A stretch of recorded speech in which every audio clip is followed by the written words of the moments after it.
नहमदुहु व नसल्ली अला रसूलिहिल करीम अम्मा बाद फ़अऊज़ु बिल्लाहि मिनश शैतानिर रजीम बिस्मिल्लाहिर रहमानिर रहीम। अल्लाह पाक इरशाद फरमाता है कि तुम में से बेहतरीन इंसान वो है जो दूसरों को नफा पहुंचाए। दूसरों को नफा पहुंचाने से मुराद ये है कि अदलो एहसान के साथ जिंदगी गुजारी जाए। एहसान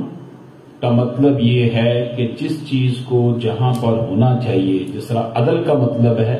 इसी तरह एहसान का मतलब भी ये है। जैसे हम अगर अपनी वालिदा की अतात गुजारी कर रहे हैं तो वो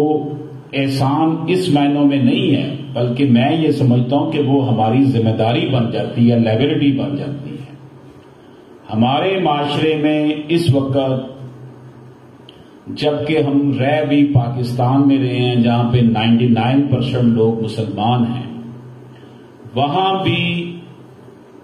बच्चियों और बच्चों के रिश्ते करते वक्त इतने मसाइल का सामना करना पड़ रहा है। उसकी वजह यह है कि हमारे यहाँ जो है वो सोशल स्टेटस कॉन्शियसनेस इतनी ज्यादा पाई जाती है कि बच्चियों के लिए अच्छे रिश्ते नहीं मिलते, और उसके साथ साथ जहेज की लानत, समाजी और माशी जो स्टेटस है, ये बहुत बड़ी इस वक्त रुकावटें हैं जो हमारे माशरे में पाई जाती हैं। हिंदुस्तान में, भारत में, इंडिया में इस वक्त भी सूरत हाल ये है कि वहां मुसलमान बच्चियों की शादी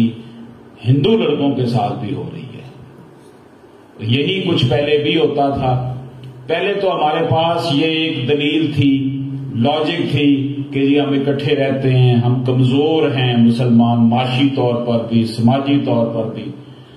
हमारा कोई पुरसाने हाल नहीं, वो जबरदस्ती हो जाती है गरीबों के साथ। अब जबकि पाकिस्तान को बने हुए 70 साल गुजर गए, हुकूमत मुसलमानों की, अवाम मुसलमान, असेंबली में बैठे हुए जो कानून साज जो लोग हैं जिन्होंने कानून साजी करनी है वो मुसलमान,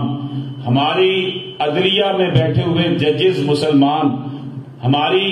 जो एग्जेक्टिव है जिन्होंने इम्प्लीमेंटेशन ऑफ लॉ करवानी है वो मुसलमान। उसके बावजूद माशरे में इतना बिगाड़ पैदा हो चुका है और जहेज की लानत ने इतने मसाइल पैदा कर दिए हैं। फिर बेरोजगारी की वजह से भी लोगों के मसाइल इतने ज्यादा हो चुके हैं कि बच्चियों की घर बैठे ही उम्रें जो है वो बीतती चली जा रही हैं, और वो वालिदैन जिनके बच्चियों को अच्छे रिश्ते नहीं मिल रहे वो जो हैं परेशान हाल हैं। जबकि दीन इस्लाम ने इसका बड़ा वाज़ेह तौर पर हुक्म फरमाया है कि जब जो है वो बालग हो जाए बेटी या बेटा तो उसकी शादी कर दी जाए। लेकिन हमारे यहाँ समाजी हैसियत, मालो दौलत और जनाब माशी तौर पर इस अंदाज में कॉन्शियसनेस के लोग जो हैं वो अच्छे रिश्ते के चक्कर में पड़ते हैं, और हम आए रोज ये देखते हैं कि जनाब तलाकों की शरह में बेतहाशा इजाफा हुआ है, खुला के केसेस दायर हो रहे हैं। और हमारे इन तमाम मामलात की वजह यह है कि कुरान से दूरी है, नबी पाक सल्लल्लाहु अलैहि वसल्लम की तालीमात से दूरी है, और सबसे बढ़कर ये कि हमारी हुक्मरान अशराफिया ने यहाँ पर कुरानिक लॉ की इम्प्लीमेंटेशन नहीं की, जिसका रिजल्ट ये निकला है कि यहाँ पर जिसकी लाठी उसकी भैंस का कानून चल रहा है, और अवाम जो है, गरीब अवाम जो है वो पिसती चली जा रही है, और इतनी बड़ी माशी और समाजी जो है ये एक बीमारी बन चुकी है कि अच्छे रिश्ते जो है ना वो लोगों को नहीं मिलते, और लोग जो हैं इसी परेशानी में अपनी जिंदगी गुजार रहे हैं। हालांकि आईने पाकिस्तान और पाकिस्तानी कानून में वाज़ेह तौर पर जहेज को लानत करार दिया है, और लेकिन उसके बावजूद भी इसकी अमली जो शक्ल है वो यही है कि सब कुछ यहां पर हो रहा है। तो जैसे कि मैंने आपको आगाज में आपकी खिदमत में अर्ज किया कि बेहतरीन इंसान वो है जो दूसरों को नफा पहुंचाता है, तो क्या हम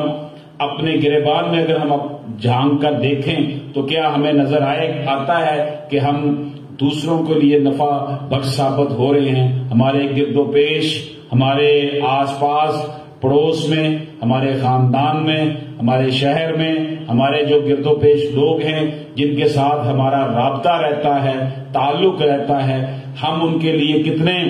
نفع بخش ثابت ہو رہے ہیں، یا ان کے لیے کیا ہم سہانے روح بنے ہوئے ہیں؟ اس کے لیے ہمیں اس بات کا جو ہے وہ اعادہ کرنا پڑے گا کہ ہم نے نبی پاک صلی اللہ علیہ وآلہ وسلم کے حکم کے مطابق، جس طرح آپ نے ایک وقت ایسا بھی اسلامی تاریخ میں آیا تھا کہ ایک انسان کو اور ایک مہاجر کو بھائی بھائی بنا دیا تھا، اور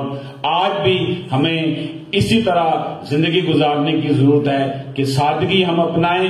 اور اپنی بیٹیوں کے رشتوں کے لیے، بیٹوں کے رشتوں کے لیے